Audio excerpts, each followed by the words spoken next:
Welcome, in front of me is a Samsung Galaxy A55, and today I'll show you how you can boot this phone into safe mode. So to get started, pull down your notifications by swiping down from the top of the screen and then swipe down once again, which will reveal our power button. Click on it, and from the options you want to now hold power off. When you do so, it will change into safe mode, and all you need to do is click on it once again. This will now initiate a reboot, and once the device boots back up, it will automatically boot into safe mode.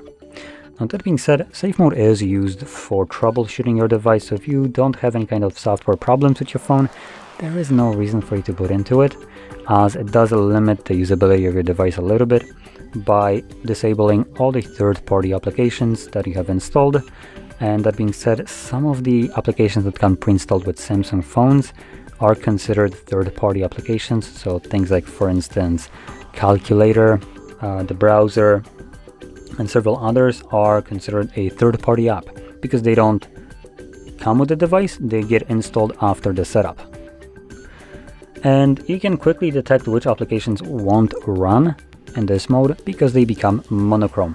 So you can clearly see that things like calendar, clock, members, Facebook, Spotify, calculator, and so on, all of these applications will not work in this mode, and if you try to click on them, it will give you a pop-up app disabled.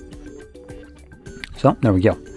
Once you're done with this mode and you want to go back to the normal one, find the power button once again, and this time around just simply select restart. When the device reboots, it automatically boots back up into normal mode.